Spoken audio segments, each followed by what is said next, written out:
Hello members and welcome to the third Google Plus Hangout of our Google Hangout series this year. This Hangout will be geared towards preparation for DECA's comprehensive competitive events program. DECA's competitive events program engages members to be college and career ready. And tonight we have a panel of 5 eager and insightful members who will share their tips and experiences with competitions to help you better prepare for your competitions coming up. Remember to use hashtag DECA Hangout Series on Twitter throughout the Hangout so that we can answer any of your questions at the end. Tonight's panel is a very dynamic and diverse one.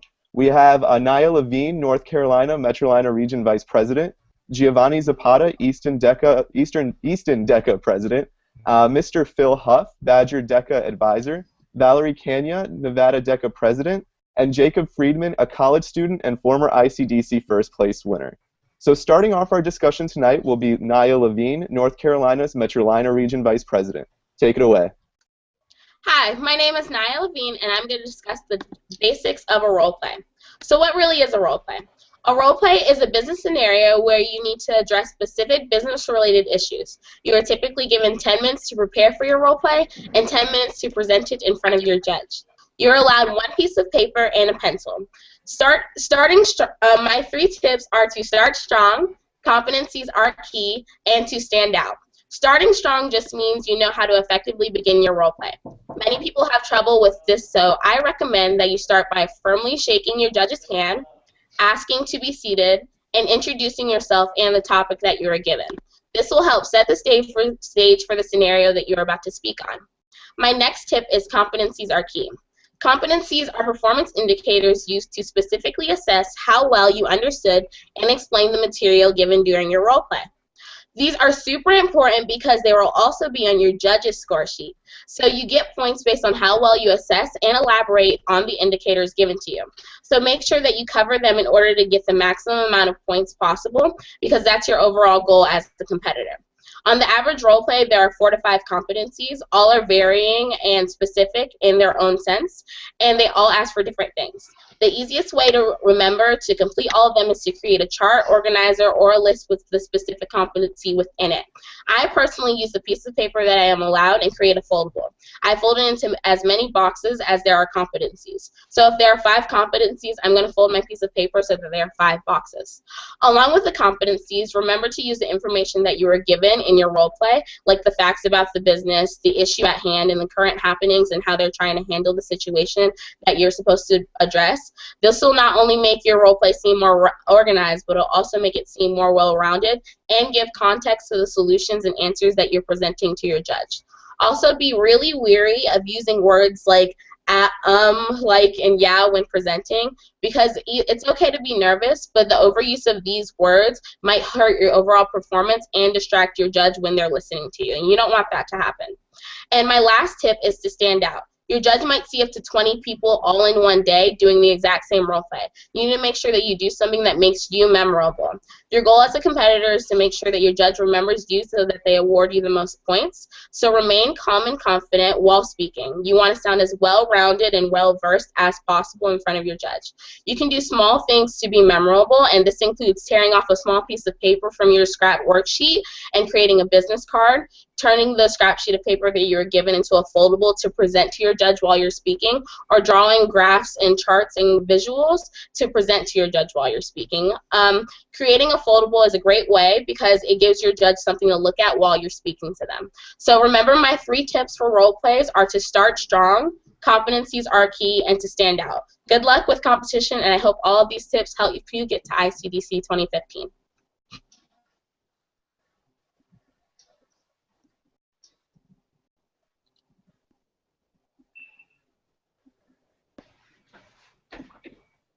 Amar, I think your mic is muted. Amar, you're muted. Great wonders of technology. Thank you, Naya, for that awesome advice and for those awesome tips that members can use to be successful in their competitions. So members who are just now joining us, the Google Hangout is geared towards DECA's competitive events program. And if you have any questions left unanswered, be sure to use hashtag DECA Hangout Series on Twitter, and we will answer all of your unanswered questions at the end. Up next, we have Giovanni Zapata, Easton DECA President, who will discuss effective tips for partner events and ways to make your preparation and studying as efficient as possible. Take it away, Giovanni. Thank you, Mark. I'm from EASTON, DECA, and I'm talking about things for team events, so this is towards partners. The first tip is, if you're a male and group, I recommend wear the same outfit or similar colors. The same applies to females, but females a little more specific as opposite bottom. So they should have similar colors. One should not wear the other. Should not have a khaki skirt. This will allow professionalism to the judges and make the two more representative. And lastly, men will be perceived as in their opposite gender. But what my partner and I discovered is you wear the same colored top or bottom. This love it, and it's professional. You get a great approach to make it more confident. Now, a unique technique my partner and I discovered was the leg under the table trick, and you put it down to touch it, but you set it at an angle, so your knee facing towards the other. And what the speaker was about to finish, they tap the other person's knee, and this sorts of works like the cue for the partner, so they know when to come in. And this is perfect because it makes the awkward transition between partners. It's unnoticeable to the judges, so they won't see panic or anything, and it avoids interrupting each other. I'm not sure if there's a pausing breath finished, and just for you to now, the best way to do this is to practice. So I recommend having study sessions with your chapters, and you can do that after school with your chapter. And you can do chapters around the you can have a major on how competition takes dedication, commitment. So this will allow people and the members to know what competition is like if they're first year members, and it will help improve their skills and their presentation aspects when it comes to presenting. And what you should do is you should invite business teachers from your school or around the area, and they can represent the judges that get competitions. And it's really judges, so if an accountant should be an event judge with knowing what you should say, how you should say, what information you need. And overall, this would benefit you guys because practice does not make perfect, but it does make better presentations. And it would just help furnish your skills and give a great impact. That's pretty much it. Good luck to the partner groups, present team events, so and good luck this year in your DECA event. All right, awesome, Giovanni. It sounded like you were breaking up a few times throughout that, so if members would like more information about... No, you're fine. If members would like more information about what you had to say, I'll be sure to post your Twitter handle on my Twitter so that they can go ahead and ask you those questions at the end, because that was some very valuable advice. Up next, we have Miss Valerie CANA. There we go, from Nevada DECA president, and she has some personal experiences that she would like to share with the members that could be effective in keeping your competition positive. Go ahead, Miss CANA. Hi everyone. First of all, I want to say I'm really excited to be here. If I'm echoing at all, go ahead and interrupt me and tell me to fix something. But I'm pretty much going to talk about my first SADP experience. And I remember my freshman year, I was competing in Principles of Marketing. And the very first year, my advisor, my chapter, it was our very first year. We had no idea what DECA was. And so when we went to the state competition, one word I can use to describe it was very, very hectic, very crazy. There's people running around in different places, and you know, you don't really know your schedule right beforehand. So unfortunately, I did my role play and everything, but I didn't take my test because it was just so hectic, and you know, it's really easy to get lost in the masses. And so like my very first tip is just to make sure that among all the craziness and everything, make sure you set up your schedule and establish everything that you need to get done before the conference or as soon as possible, so you don't miss anything and you don't miss, placing on stage.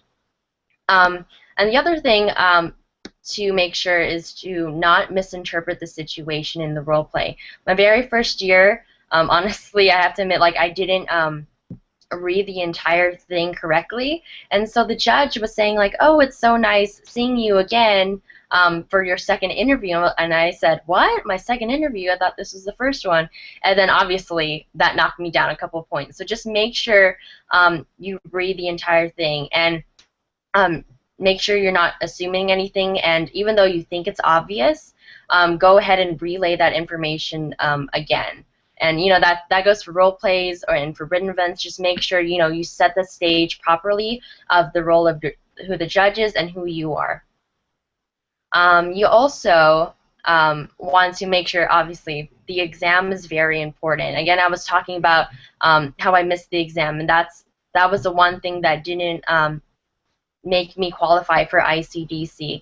And the people who do place on stage at ICDC, they're scoring in the high 90s, so 95 or even above that. And so make sure you're really studying for that, because if you're less than that, obviously you're not making it up to stage in ICDC, unfortunately.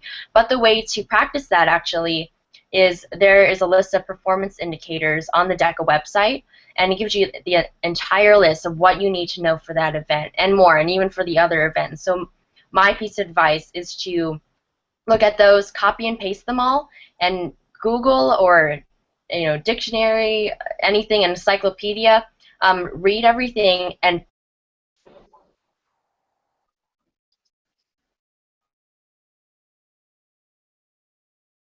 paraphrasing. You just mindlessly copy it down. You're not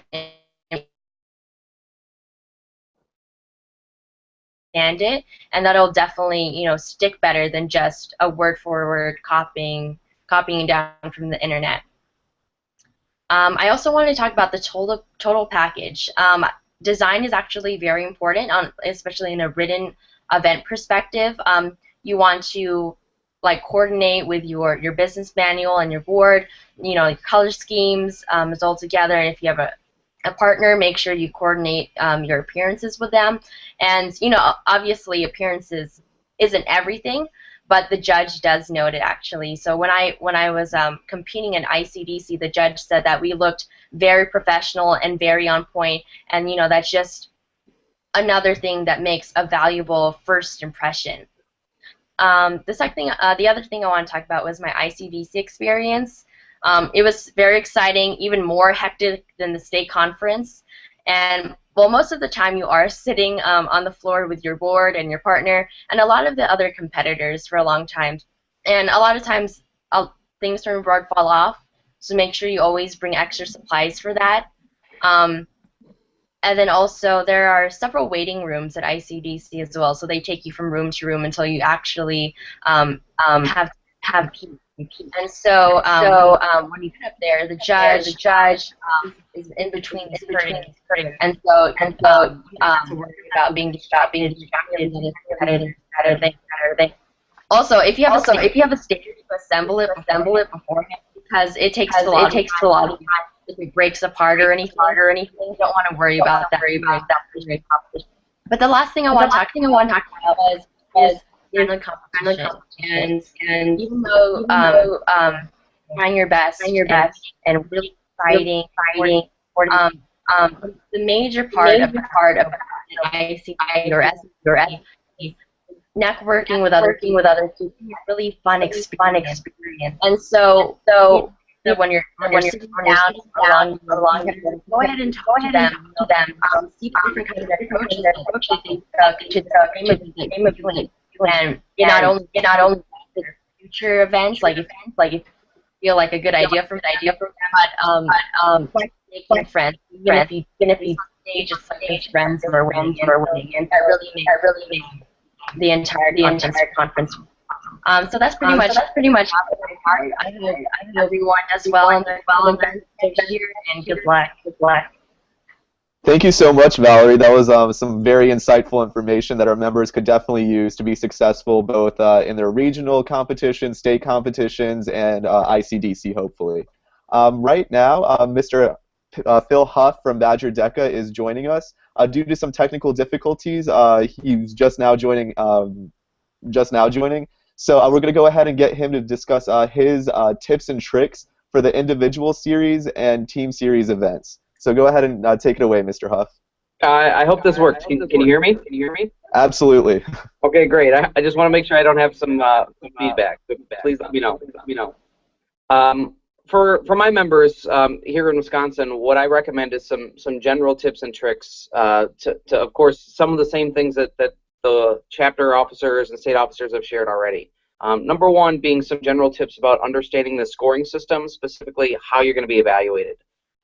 Of course, the individual and team events are really based out of 300 points, 100 points coming from your written test, and 200 points of that coming from both of your role plays. So if there are finals, some district or area levels or state conferences might have a third role play as an opportunity for tiebreaker or overall finalists. Most of the time in that case, the test that you got the 100 points on, and then the new event is 100 points. So the test, it becomes even more important, because in theory, you think about it, it's really only a third of your score, but if you make it to finals, that test score carries over, and then you'll have one more role play to do. The other tip is, of course, that trying to make sure you look at some sample role plays. The idea of making sure that you ask your advisor and say, hey, I want to see a couple of examples of what role plays look like in these particular series. DECA has a ton of different resources that you can get to make sure that you understand what the format looks like. And the great thing about those is that you'll have the performance indicators on the first page, and then if you flip over and look at the back where the judge eval sheet is, the judge eval and the performance indicators from the very first page are the exact same thing. Speaking of the performance indicators, in team events, there's 100 points at stake when you're doing a team role play, but only 70 of those 100 points come from the performance indicators from the front. Each one of those performance indicators are 10 points apiece, and then 30 points comes from overall impression, clarity of ideas, organization, the dress tips that we heard already be given. So that's a factor. When it comes to individual events, there's only 5 performance indicators, and they're worth 18 points apiece. The performance indicators in an individual event are worth 90, and the team events, they're worth 70. So understand how you're being scored is one of the important things that I always explain to my members. For test-taking tips, we get a lot of tips all the time, usually about role plays, and not so much about how to get a better score on the test. And ultimately, that's one of the areas to separate yourself. So when taking the written test, of course, as a team, make sure you understand that team scores are averaged.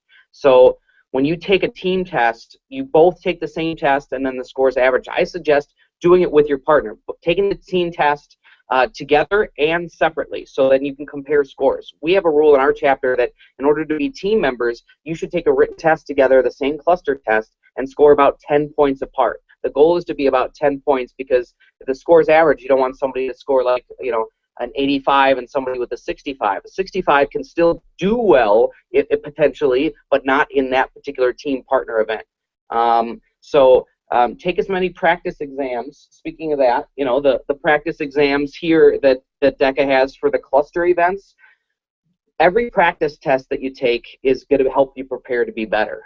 One of the things that I recommend is to take 3 tests before districts, 5 tests before state, and then like 8 or 9 tests before ICDC.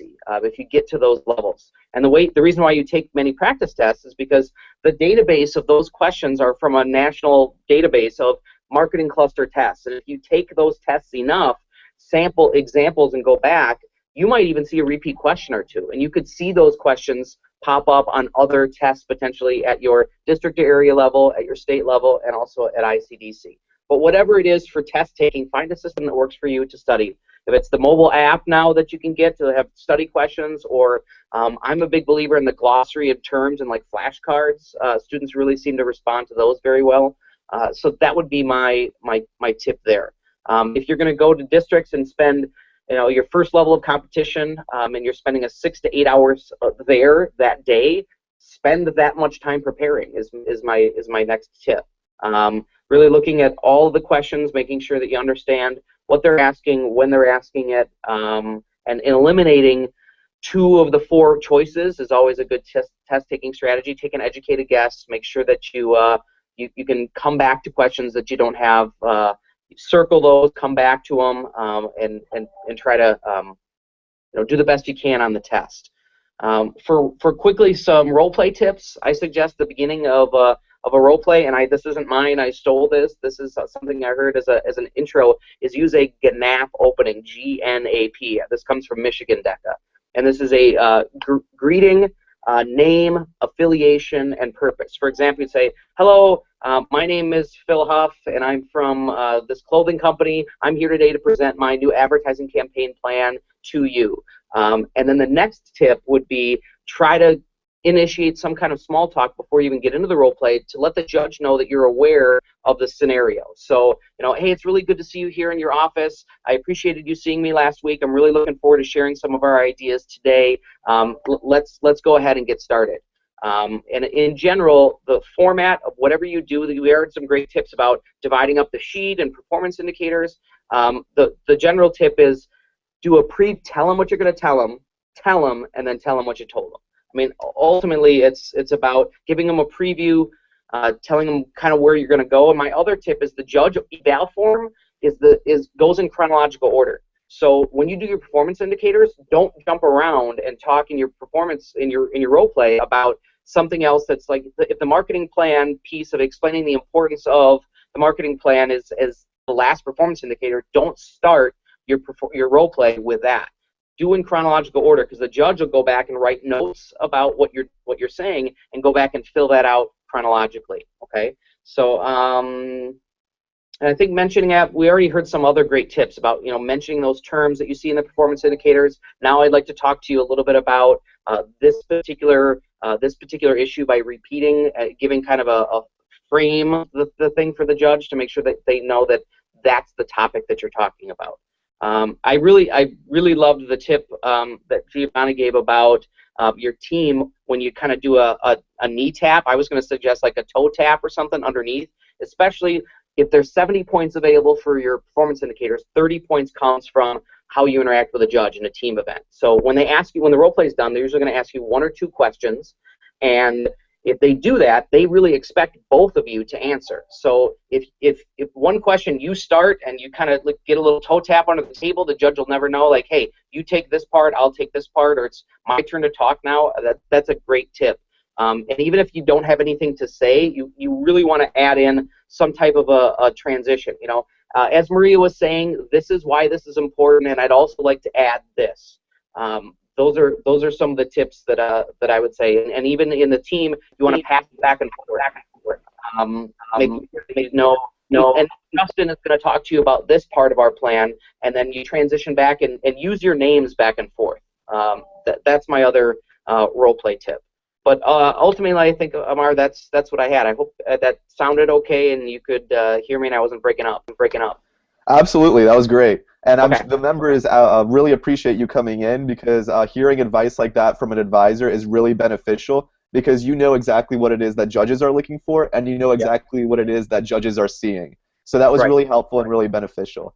And keep in mind that at the end we'll be taking questions from the Twitter handle. If you just do hashtag DECA Hangout Series, we'll look at the questions at the very end, and we'll have all the panelists answer them.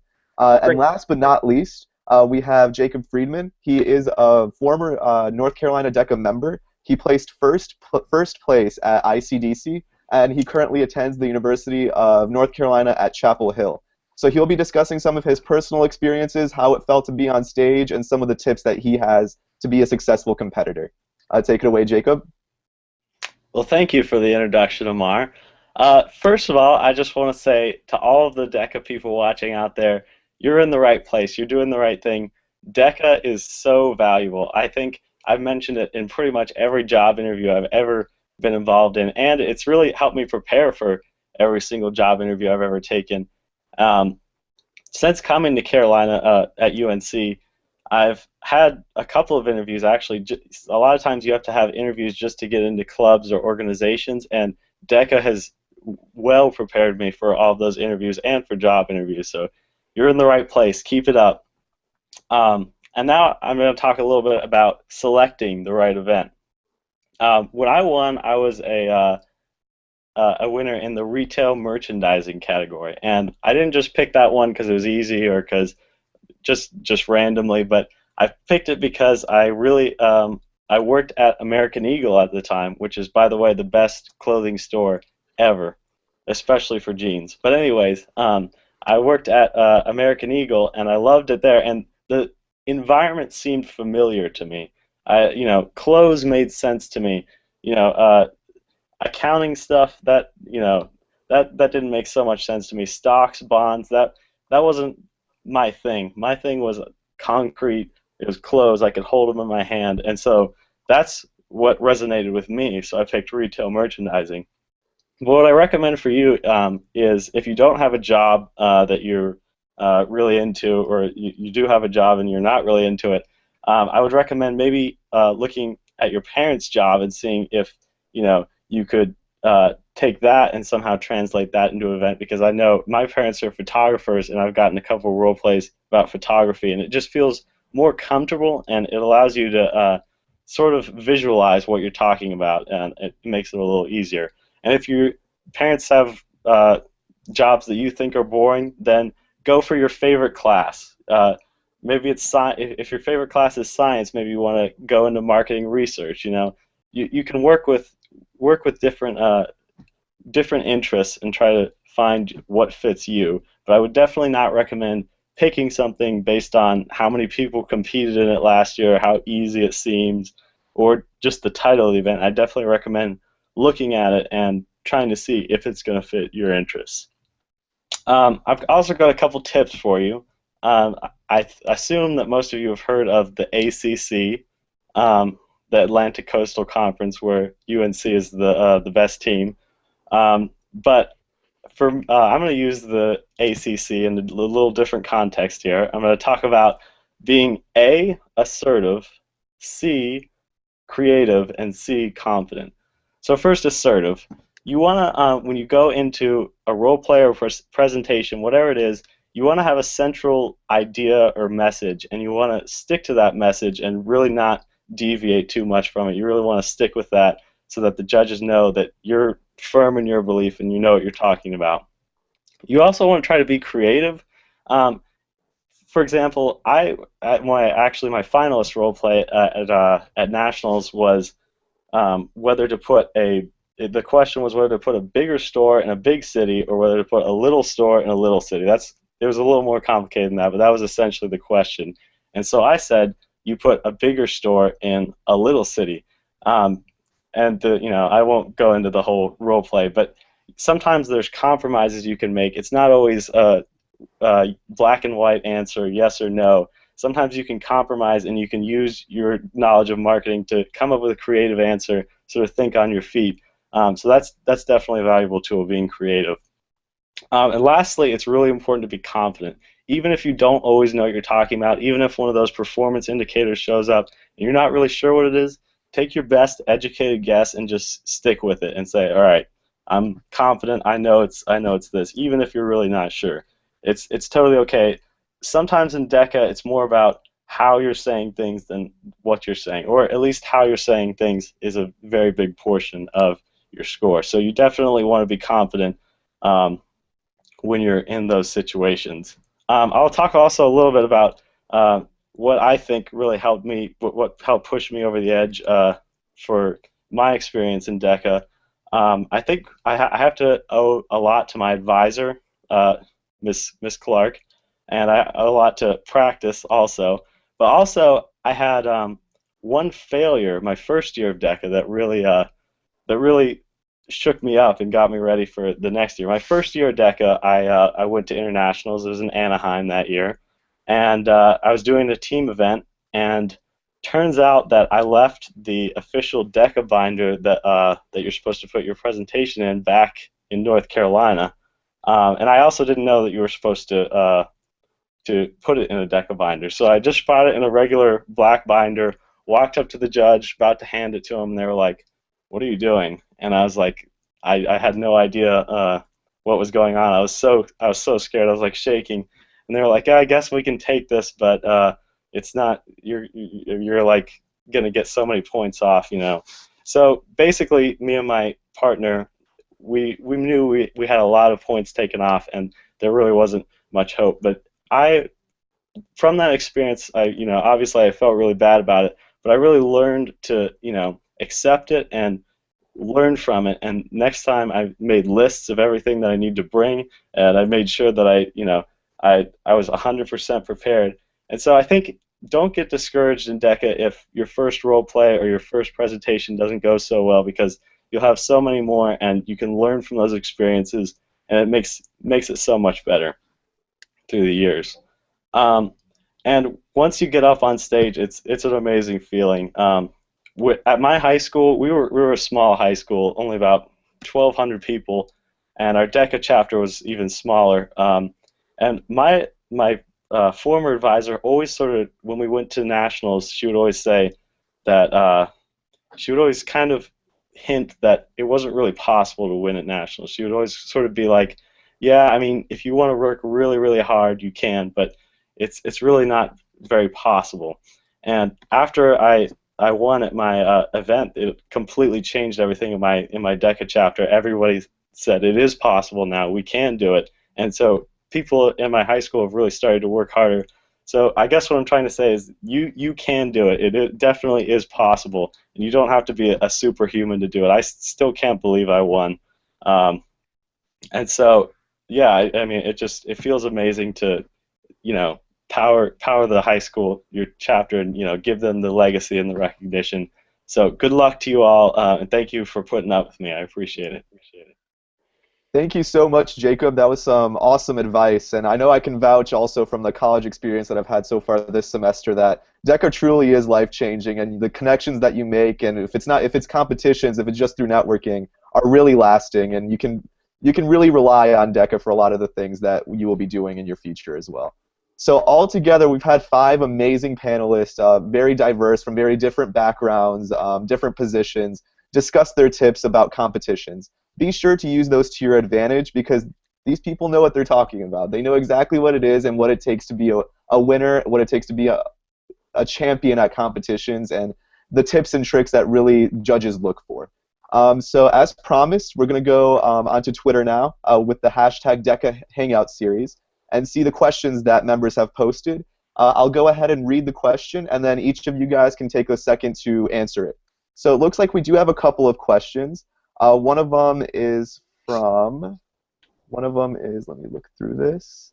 We have one from @CarlyAlexis1. What are some terms you use in role plays to make yourself stand out? So we can go ahead and start with Giovanni and move down from there.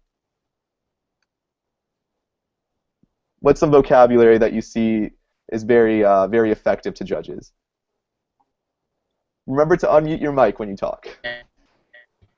All right, can you hear me now? Perfect. All right. Some is basically the trading of goods between states and online. And my partner and I found this term out just by looking through Quizlet, which is a great tool, and the whole terms and the definition you can use as electronic note cards. That's what it really is. And we just started studying these terms, and we happen to naturally say them in our presentations. So it gets like embedded in your brain, and then you may plan or not on these terms or presentations. But it's a great way to actually seem like you know what you're talking about, even if you don't.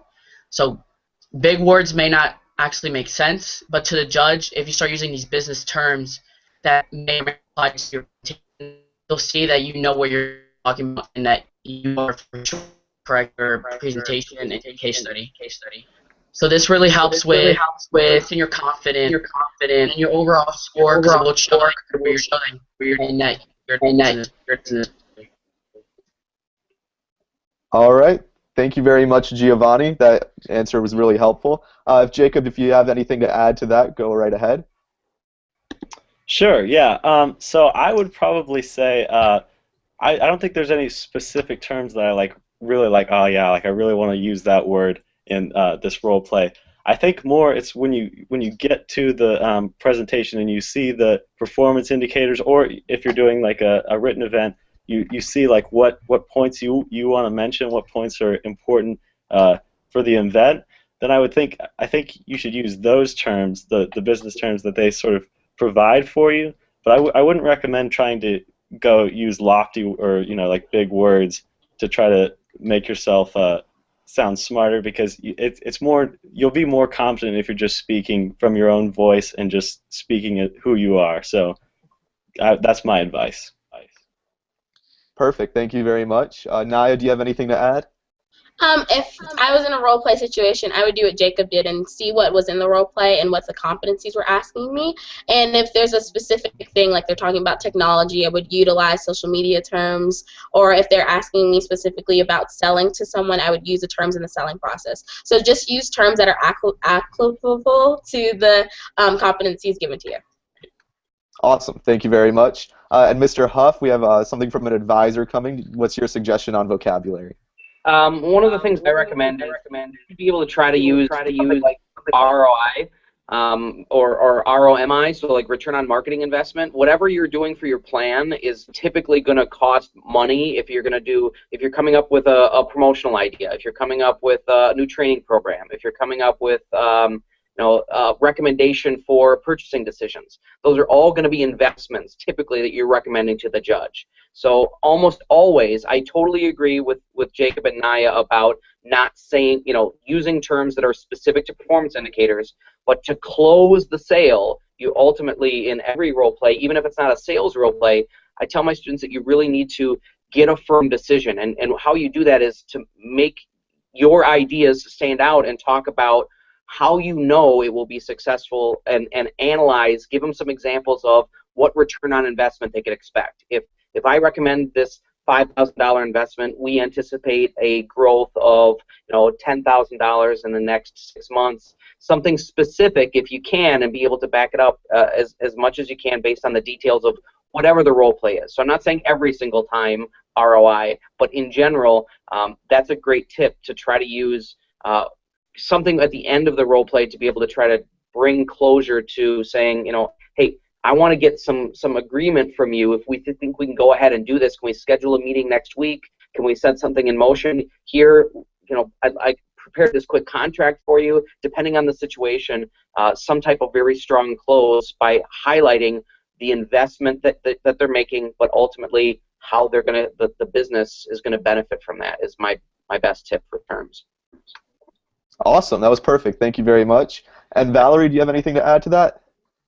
Yeah, well, just for an event perspective, you want to make sure that you're using the vocabulary and all the different terms like that's actually in your business manual. So if it says, your budget, your schedule of events, anything like that, you want to make sure you're hitting every single category. And actually, I think on the judge's rubric, they have a list of everything that you had in your business manual, and it's also used like kind of as a checklist to make sure you're talking about everything that's in your business manual. So just make sure you're kind of repeating those things, because they really do read it and they know exactly what you talked about in there. So just make sure you're using those key words that you wrote already previously before the event.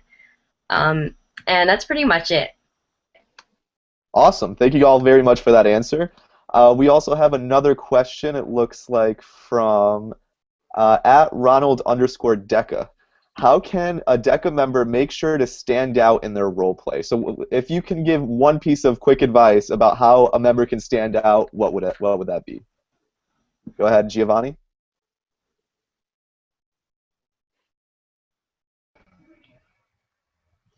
A great way to stand out is just being confident.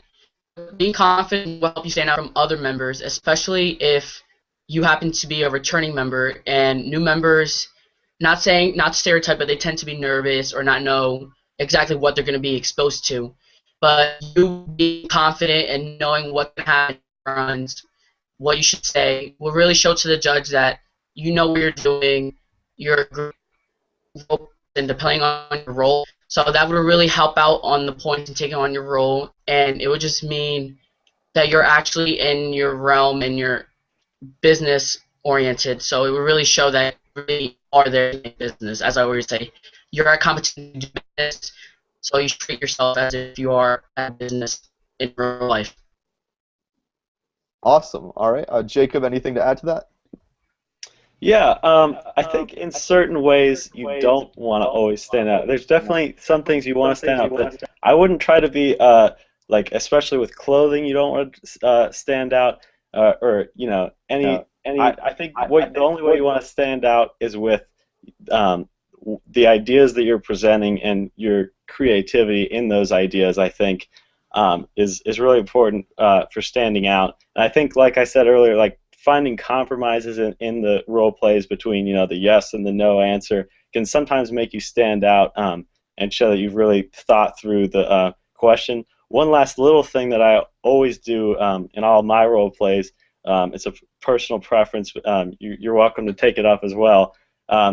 When I write down my notes, on the back of my notes I always draw some picture or some diagram, something that I can show to the judge or leave with the judge, to show that I've, you know, had enough time to think about it and that I'm seriously thinking about it critically. So that's my advice. Awesome. Perfect. Anything to add, Naya? My advice would be delivery. So when you're done with your role play, make sure that you're giving it in a way that it's organized.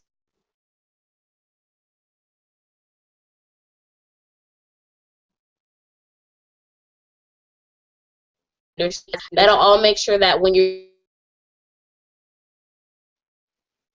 Naya, we might have to get back to you on that one. You were kind of breaking up. So, Mr. Huff, do you have anything to add to that?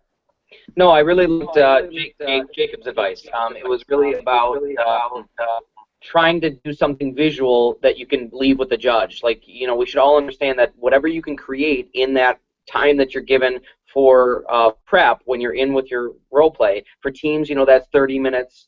You have a lot of time to be able to create. You know, even if it's not, you don't think of yourself as the most artistic person in the world. I draw awesome stick figures, and that's about it. But you know, if you can do something to show really that creativity of, you know, if there's a graph, if there's a chart, if there's a, use one of the extra piece of paper to make a trifold brochure, something to like, just with bullet points, just with you know, here were the main ideas that I kind of covered, almost like notes for you, like Jacob said, and then also notes for the judge that you can leave when you're done, because you can't take anything away from the judge, but whatever you can do to prepare during the time that you're given as an individual or a team, you should use that time to really stand out. And that's my tip. Awesome, and I know I can speak from personal experience on that, leaving like little business cards from the paper that I used, or something along the lines of that, like drawing something out was really beneficial, and the judges really did seem to enjoy it. Valerie, anything to add? Oh, you guys stole mine, but I do know one thing.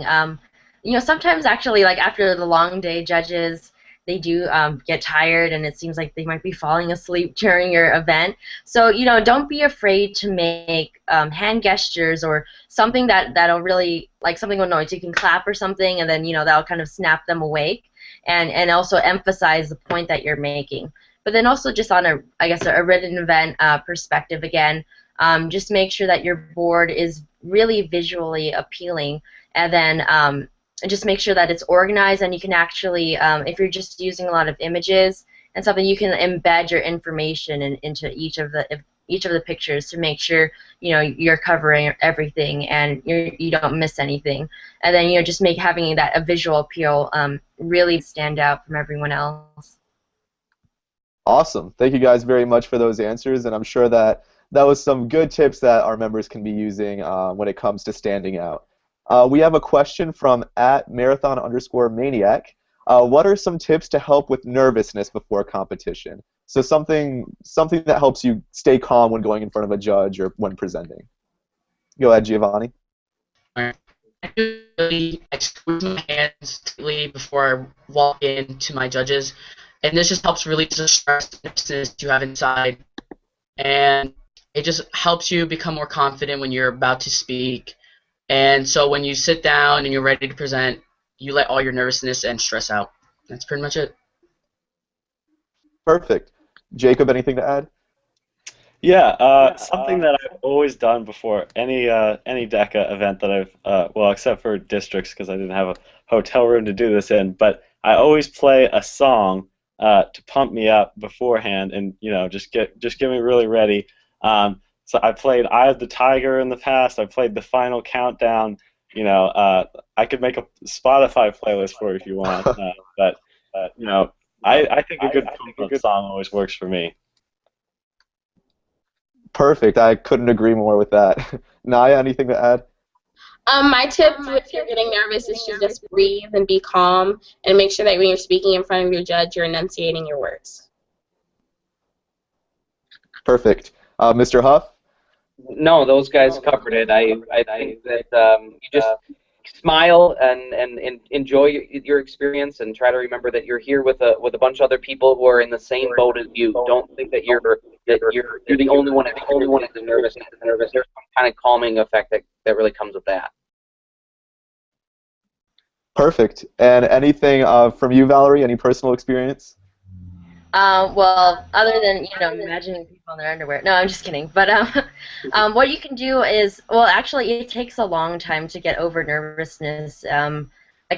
Like all you can really do is practice. Like, I know for me, I used to be really nervous as a freshman, and only up till now, like 4 years later, am I really 100% confident just speaking with a lot of people. And so just a lot of practice, and but until you get up to that point, when you're nervous, your heart rate kind of is rapid and is quick. But if you can just find a way to turn that that nervousness into excitement, because when you're excited, you're also kind of jumpy, but just practice a way into turning that nervousness into excitement and passion and enthusiasm for your event. So that's pretty much all from me. Awesome. Perfect. Thank you very much. And we have one question that I'm going to direct more towards Mr. Huff, because it's very specific in an event. So when it comes to written events, should members explain their proposal page by page, given the time permitted? So is it something that you want to describe everything page by page, or should you just emphasize on your main points? The best tip that I can give with that is look at the evaluation sheet for the project. So, for instance, if you're doing entrepreneurship written, the largest section of points is where you should spend the most time. So, meaning the written section, say it's a 30-page paper, and maybe 18 points comes from section 3. So those sections should be probably the longest detail-oriented section of your written paper. Therefore, the timing of how long you spend in your presentation should match what you do in your written paper. So if you really, 1 page is the executive summary, that's very brief, it's a quick welcome. Then the introduction is a page and a half, that should be maybe 30 seconds. Then the next section might be, a minute and a half, the next section. So when you time it, do your practice, videotape yourself in a role play, in a project presentation, and then figure out the pacing based on how long each of those sections are. That's what I do. And that totally makes sense, to definitely focus on where the most points are at, and definitely focusing on what the judges want to hear. So that was perfect advice, if I can say so myself. So it looks like we answered every question that was currently on the hashtag DECA Hangout Series list. If there's anything else that comes up, I'm going to encourage the panelists right now to kind of monitor that throughout the next day or so, just to see if they have any answers to the questions that because our members, I'm sure, are thinking of questions that they like answered. And just if we can keep a lookout on that, that would be awesome, so that the members can get their questions answered. So we all hope that you have gained some valuable insight tonight, and that will help you propel forward for your competitions later this year. Just keep in mind all the tips that our panelists had to say, and you should be well on your way towards success. We hope that you have a great night, and I would like to thank the panelists one more time for their expertise and fantastic advice.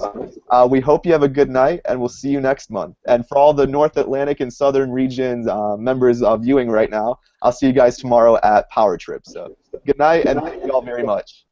Go DECA! Thank you. Thank you. Thanks, you guys. Bye. Good night. Bye. Bye.